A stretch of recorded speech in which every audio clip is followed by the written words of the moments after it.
Panafrico, la perspective africaine. Géopolitique africaine. Discours complet de Kémy Séba, au Forum multipolaire 2024 à Moscou. Au nom de Dieu Tout-Puissant et de nos ancêtres méritants, je vous adresse les antiques paroles de paix. Je vous salue. Et je vous demande en cette période historique, en ce moment historique, de vous applaudir fortement pour votre présence aujourd'hui, s'il vous plaît. Je vous demande aussi d'applaudir fortement M. Konstantin Maloyev, le professeur Alexandre Douguine et le gouvernement russe pour avoir organisé cet événement, qui est un événement qui restera plus que jamais dans l'histoire, pour les raisons que je vais évoquer d'ici quelques instants. Applaudissez-les, s'il vous plaît.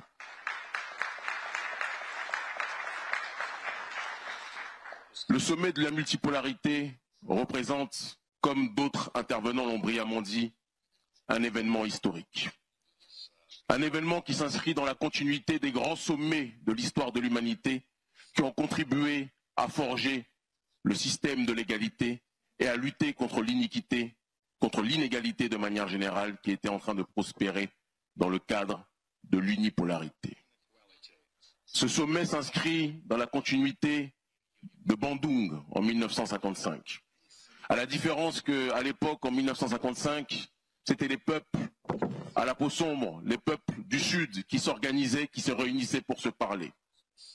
Aujourd'hui, ce n'est plus simplement les peuples du Sud, c'est le peuple des trois quarts de l'humanité qui se réunissent pour parler d'un problème qu'ils ont en commun et qu'il va tôt ou tard falloir régler. Ce problème s'appelle l'oligarchie néolibérale, l'oligarchie occidentale, qui est l'ennemi numéro 1 du reste de l'humanité. Un ennemi qui a entamé une guerre mondiale. Tout à l'heure, j'ai entendu dire que la Troisième Guerre mondiale n'était pas encore arrivée. La Troisième Guerre mondiale est là. C'est une guerre géopolitique. C'est une guerre théopolitique. Théopolitique parce que c'est une guerre de Dieu contre le diable. C'est la guerre de ceux qui attaquent la tradition, qui attaquent l'identité, qui attaquent le rapport au divin, qui attaquent et qui détruisent la famille, qui attaquent l'amour entre l'homme et la femme, qui attaquent l'amour entre les parents et les enfants, qui attaquent le rapport entre l'être humain et la nature et l'environnement. C'est la guerre de Dieu contre le diable. Et c'est important qu'on le retienne réellement. Et dans ce cadre-là, toutes les composantes de l'humanité sont réunies aujourd'hui. Tous les blocs civilisationnels sont réunis aujourd'hui. Et j'ai l'honneur de représenter, durant les quelques minutes qui me sont imparties, le continent qui comporte le plus grand nombre de jeunes dans l'humanité, mais le continent qui représente la terre-mère de cette humanité, en l'occurrence l'Afrique. Le continent qui, plus que quiconque sur cette terre, a connu ce que signifiait la barbarie de l'oligarchie néolibérale.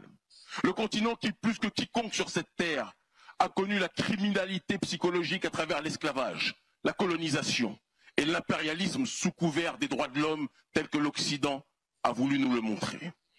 Mais un continent qui, en ce XXIe siècle, a décidé d'être plus que jamais, désormais, une boussole pour l'humanité. Une boussole parce que ce continent n'acceptera pas la dégénérescence promue par l'Occident. Un continent qui n'acceptera pas la destruction promue par l'Occident vis-à-vis de la nature, la destruction de la famille, la destruction de la spiritualité. Notre continent, qui a été considéré pendant trop longtemps comme la poubelle de l'humanité, est le continent qui, en ce nouveau cycle, sera le cycle de la renaissance, sera le continent de la résurrection, sera le continent de la résistance. Parce que notre peuple, parce que le peuple africain dans sa globalité, porte en lui-même, malgré les discriminations, malgré les multiples humiliations, porte les stigmates de ce que Dieu veut que nous soyons. Un peuple qui respecte l'environnement, un peuple qui respecte la famille, un peuple qui respecte la nature et qui respecte son lien au divin. Un peuple qui est dans sa dynamique de la spiritualité. C'est cela la clé pour la résistance et l'établissement de la multipolarité. Si l'Occident ne comprend pas qu'il existe des gens qui sont attachés à ce que Dieu a créé, l'Afrique a décidé plus que jamais en ce XXIe siècle de lui rappeler. Merci infiniment.